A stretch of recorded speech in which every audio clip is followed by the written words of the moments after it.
Hi, everyone, and welcome to another episode of Season 4 in The Vine Connects with your host, Mel. I haven't even been doing the introductions now that I think about it. With me today, I have Denise, Shekinah, Yesy. And we're here today to bring you the good news, the good tidings.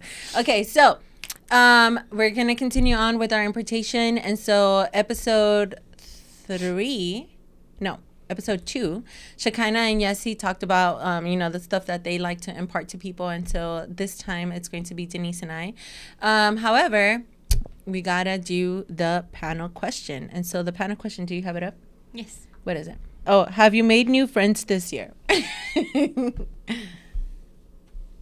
I'm always making friends. No. The lie detector determined. Lost some.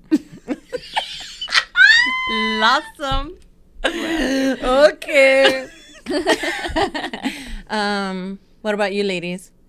I also lost some friends as well, but I did make some new friends, actually. We had some newcomers come to the church, and they're now on the worship team. Oh, yeah. Mm-hmm. So we've been, it's just been a blessing, honestly. Yeah. It's totally a God thing, and I remember our very first worship practice together, because we all said, we're like, oh yeah, we're all musicians, we're all singers, you know.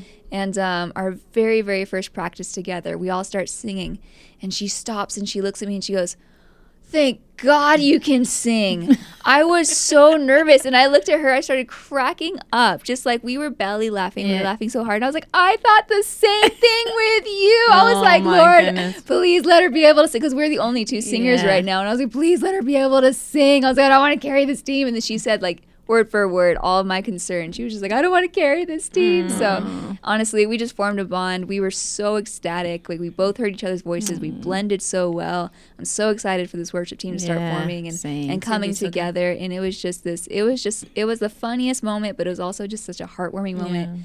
And from that moment, we were just friends. Like, we were just like, that was the moment that was just like, we are friends now. And she's been amazing. Her husband's been amazing. And the team has been coming together great. So, I did make some new friends. And I'm really proud of the ones that I got to make. Yay. That's awesome. Yesy.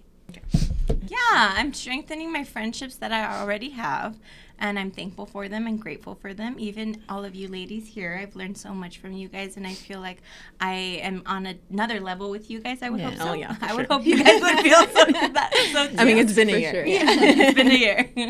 And I'm also very thankful because there's a lot of people maybe from, like, I would say the past, that they're, we're starting to communicate a little bit more, find different ways to bond, whether it's through politics, motherhood, or just anything, So I'm thankful for that, because I know God is doing something. Like, why? Why would those relationships come to the surface? Awesome. So I'm just thankful to see what's going to happen. But yes, I feel like I've made some friends. You're really good at that, at keeping channels open with people that from the past and good things in good ways. Unless I block them, right? Yeah, unless they're blocked. That's also another theme of this season. For me, have I made new friends? Yes, but not like, I guess acquaintances, but we've all made acquaintances. I don't know. What? What? You looking at my baby hair or what? You infected Denise. She's caught it. She's caught it. Denise is like, new friends? Okay. But I think like the invisible ones don't count. The ones in your head. First of all, we confer a lot and we all agree all the time. So anyway. Good friends to have. Yes. I've definitely strengthened relationships, and I think I've created dynamic friendships in the past few months. So that's been good. All right. So moving on. Next to come up is the dating question. So the dating question for this episode is, it was a cursing one, right? Is swearing a red flag? I like this. Good job, Shaquina. Who wants to take it? I'll say yes. Why is it a red flag? Well, first of all, I don't think it's attractive. Yeah. First of all. Second, I would say it's not attractive. It's not something I would look forward to. especially if it's just coming up in conversations. Yeah. And on top of that, I've been around some people who literally swear in front of their own children, like nonstop, or put like swearing music all the time. And even these little kids say, you said bad word, like don't say that. And that breaks my heart. Yeah. It really does, because words are so powerful, and even just hearing those words at such a young age, it's just like unnecessary, if that makes sense. Yeah. Like if you swear at home or whatever, that's your thing, like don't bring it to the children around, especially if they're not your children. Yeah, I agree. I would say it's a turn off. I agree. I don't like it. It's like it shows a lack of self-discipline, I think. Yeah, for sure. And I understand you grew up with it. That's like part of your culture, part of your language, and but you can definitely learn to change that. And and when it becomes a sentence filler, it does. It just shows to me just a lack of discipline, a lack of intentionality in your speech. But even biblically, don't let any perverse language come from your mouth.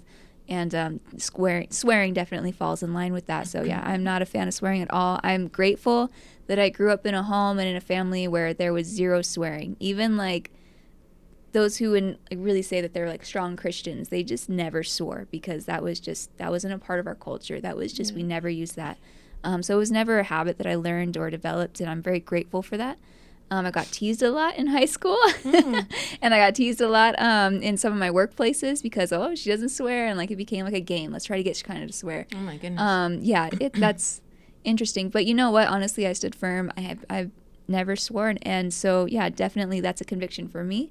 So I would want my future spouse to share that same conviction, so that we can impart that into our children as well. Yeah, I like it. Ditto. Okay. Thanks. I asked that question because I was teased a lot, and so a lot of people thought, well, it's just a word. It's just a word. It's just a word. Like there's a lot of different words out there, and I know that's a common argument that's used, or it's part of my family. It's a part of my language. It's but I think as Christians we need to be far more intentional with our language. And it's not even just a swearing. There's so many other things that we're using. There's phrases that we shouldn't be using. But all the way around, I think just swear words are just a genuine, real, just like core indication that you're not intentional with your speech. Yeah. I just want to throw this out there because I'm not going to pretend that I was like perfect. But I swore. I didn't swear a lot, but I swore. My husband did. I mean, he was in the Marines. He was inundated with swear words. So God literally cleaned his mouth big time. Like, he has never sworn around our kids. Like, he definitely, when we started both coming back, when I came back to Christ and he came to Christ, like, God really did a miraculous work in both of us in our language, right? Because at that point, we knew better. So there is that space with the person is willing for God to help, to redeem, and to restore. So I just want to share that too. No, honestly, absolutely. I was going to say that next, because it's like there's grace, right? Yeah. I mean, I have dated people that had that curse, and to me it was just like, all right, well, there's grace, because there's that. Around me, there was respect. Right.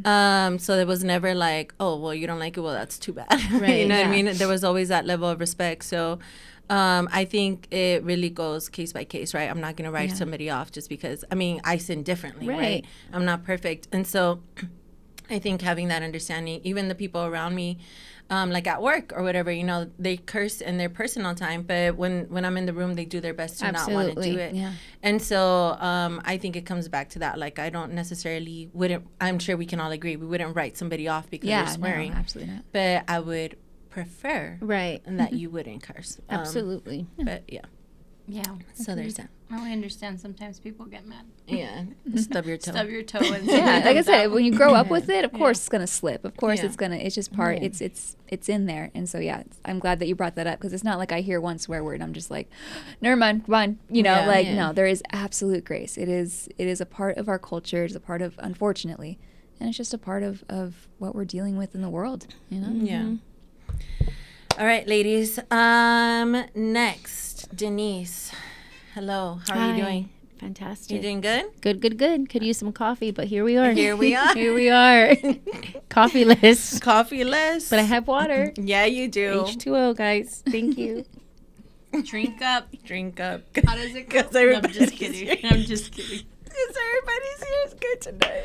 Thank you, Yessie. Look at you. Okay. Denise, what is your favorite impartation that you like to share? My favorite impartation is be about God's business, be about the kingdom, and all these things will be added onto you. I live by that. And I have genuinely seen the manifestation of that transpire, not just in my life, but in my family's life. And those women that I help and that take the counsel, right? And that heed it, that take it, and then actually walk it out and activate it. And I've seen people's lives transformed with that simple thing. I mean, it's like a simple concept, but there's a lot of work to it, right? So yeah, I mean, through that, I love, teaching women, especially women, about motherhood, about wives, being a wife, not wives, being a wife, being a mother, being a Proverbs 31 woman. Like, that's genuinely what I love to do on a day-to-day basis, because I really feel like the Proverbs 31 woman encompasses that, being about God's business. And that Proverbs 31 woman is a wife. She's a mother. She's a business, like an entrepreneur. Like, she's so many different facets. And so just being able to impart that to women, life skills. I mean, I do this on a daily basis with the women that I mentor at the resource center that I volunteer at. And so it kind of goes back to a Shekinah teaching. I love to teach. Because I really love to see women feel empowered. I love women to, in like a godly way, right? Not like this feminist crazy movement, but being able to see women reach a potential that they never thought they could physically or emotionally or mentally do it. It makes me happy, because now they have the tools, right, to go ahead and apply it to everything in life, not just in one area. When you teach a woman how to excel in an area, they're able to grab that and apply it to everything else. And it's such a trickle effect. And then there's just comes this sense of freedom and this sense of empowerment and this sense of just loving life and loving God and everything that comes with it. So it's such a well-rounded picture. Yeah, I love that. So would you ladies say that being about God's business is about being about others, mainly? Yeah. Yeah, absolutely. I think... Jesus came to serve. Yeah. Yeah, and so I think... putting that into perspective, I think, is really key. Yeah. Because it's absolutely true. It's laying your life down, right? Right. Because kingdom business is laying your life down. It's kingdom at hand. Yeah, that it is about definitely 100% about serving. I mean, that's what being a wife is. That's what being a mother is. I mean, anything. But also it means that you pour into yourself enough to where you're healthy to pour out to others, right? That's one of the reasons, and it's one of the reasons why I work out. That's one of the reasons why I eat as healthy as I can. I'm not going to say I don't have cheat dates. I do. But that's one of the reasons why I go for my runs, because in order for me to be about God's business, I need to have endurance. I need to have stamina. I need to have self-control and discipline. And each person is able to learn that however they're wired, right? Because we're all wired differently. I grew up playing competitive sports. So to me, naturally, working out, that's how my mental grit is developed. So that for me is my outlet, right? So in order for me to be a servant, I need to make sure that I'm equipped spiritually, physically, mentally, emotionally to be able to do that. So yes, it's about serving others, absolutely. But also make sure that you're taking care of yourself so that you're doing it from a place where you're healthy and you're going to be in it for the long run. Yes, absolutely. I think that is key, because people can easily forgo themselves and their health and all that for the sake. It's how we hear a lot of ministries failing and falling, because the person didn't take care of themselves because they were being too much about the ministry. But the ministry is well rounded. Yeah. Right. It is taking care of the family first and foremost, taking care of your home, taking care of you, right? Taking care of your home, and then taking care of everything. The outer courts per se, but that is key and that is crucial in taking care of yourself, because I think Sue actually prayed this today when we were in church, and she was like, the endurance to just persevere and all these things, because it's true. Like one thing that the enemy will try to do is get you to forfeit. I was just gonna say that was one of the, sorry to cut you off, but that's one of the things that the Lord showed me last year, which is why I started doing this. Like, your work, because I'm a big advocate for pro-life, right? Like, not aborting the natural. But he spoke to me and he said, good, you're focused on the natural, but now I need you to focus on the spiritual, because many people are aborting their callings prematurely because they don't have endurance, they don't have stamina. And I think I've talked to you about this, and I love that A-Rob actually taught this today. people get healed, but they don't have the endurance nor the stamina to sustain that miracle. And I know we've talked about it a little bit on the podcast. Yeah. So I really feel like that's my mission in life, is to not only help women not abort the physical, but also like the spiritual. Yeah. So. That's Shekinah and I were actually just talking about this yesterday, because we were like, what's happening is that, you know, the Bible teaches in the Gospels, right, that the veil was torn in the temple. And so that means that there was access, right? Yeah. And so what people don't know what to do is what happens when you have the access. It's like, for example, when you first get an appointment with the king, right? But what happens when you're with the king? There's a mannerism. There's a way that you have to behave. There's a way that you have to, in Spanish, comportarte, right? Yeah. Where you have to behave. And so I think a lot of us, it's like what I've said before. The marriage is the ceremony, but the wedding is the ceremony, but the covenant is the marriage. Yeah. And so a lot of people want the ceremony, but they don't know how to take care of the covenant. And so that's what it comes down to, right? Yeah. It's like, okay, like teaching them to have the baby, right, but also how to nurture the baby, absolutely, how to take care of the baby. The life skills. Mm-hmm. And a lot of us, especially in this moment in time, we're pressing in for the signs, miracles, and wonders.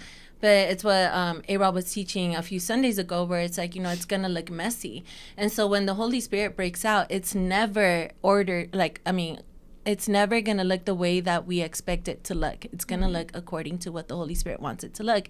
And I think part of the reason why there hasn't been that kind of breakout in the church is because we want it to fit into our schedules. We want it to fit into our own molds. We want it to fit into our own idea of what it should look like. But, and I wish I could just like take a teaching that I heard this morning and just like deposit it into your guys' brains. But like the Lord, when he was doing miracles, what did John say, right? At the end of his book, he said, I suppose that if every miracle were written, the world cannot contain the volumes of books, right, written that would be able to chronicle all the miracles. So we read like 10, 15 miracles throughout the Gospels, but there was thousands upon thousands creative miracles that the Lord did, right? And so going back to what you were saying, it's like not aborting, it's not just being able to birth, but also being able to sustain. Yes. And so I think that is so good.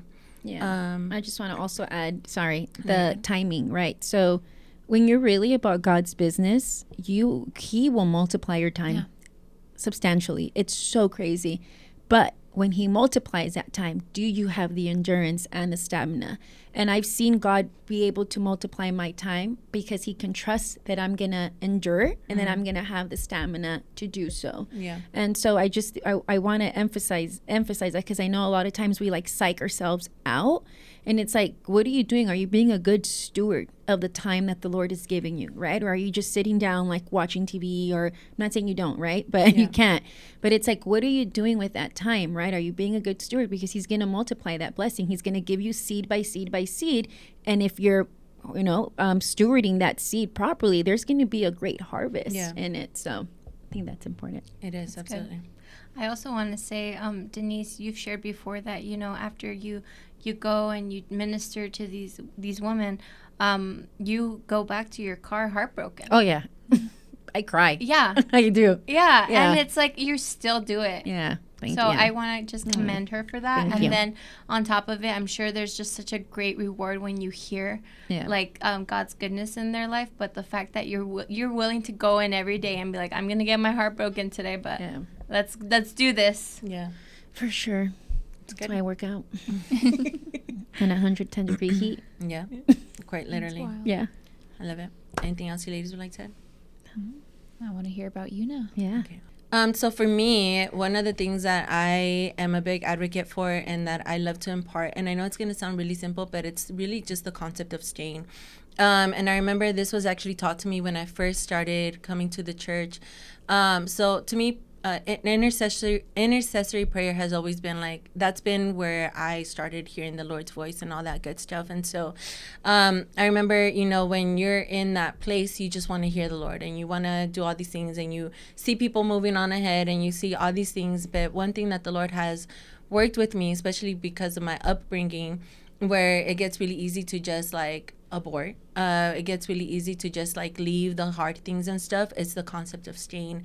And it really came, I know I talked about this at church once where, you know, it talks about how Moses would meet with God face to face and then he would leave the tent of meeting. But Joshua, his servant, he would stay and he would linger. Excuse me. And I remember when I read that story, I was like, wait, what? And I don't know if you guys know this, but the story of Joshua is so profound because Joshua was actually able to go up the mountain with Moses when he first encountered the Lord. And then, so he was able to have those same encounters with God that Moses was having, right? And he served Moses faithfully. And then after that, he was the one that was actually able to lead the Israelites into the promised land after Moses was, disqualified from doing that. And not only that, but he was a military man and all these things. So it like, to me, the concept of staying when things get hard, when things get rough, and the concept of just like learning to stick with your leadership no matter what, that to me has been like the biggest thing, because I'm like, you know what, God, like I may not be the best at anything, but I can definitely be the best at staying, and I can definitely be the best at being available. And so especially when I was first coming up in the faith, to me, that's what opened a lot of doors, was just making myself available and just being there. And was I perfect all the time? Absolutely not. I've definitely have gotten in trouble, and I've definitely done my stupid things. But just staying in God's presence has given me the wisdom to be able to overcome and continue to move forward.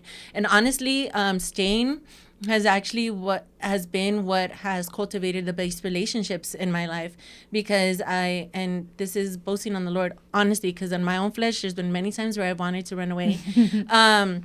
Lord knows.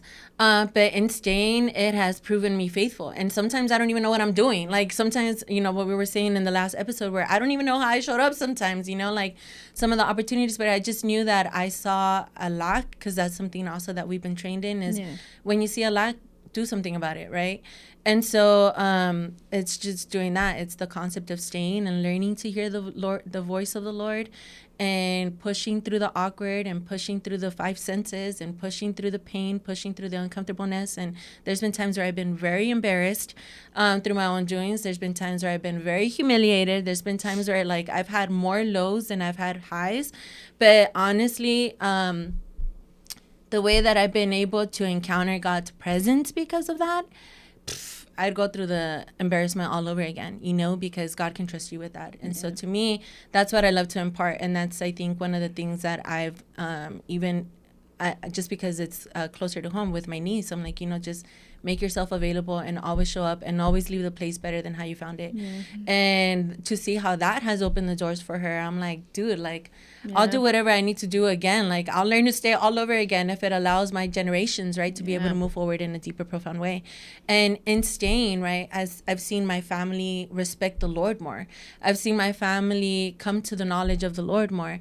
I've seen my family be more aware to the truth of that's going on in the world, just because I stayed. Like, nothing in me. It's just allowing the Lord to move in my staying, you know. And so to me, with anything, if I could, like, I can shout it from the rooftops, it's learn to linger in the presence of the Lord and to honor leadership in that, right? Because it's not just staying and being drugged along, it's staying and finding a way to add on. And so again, have I been perfect? Absolutely not.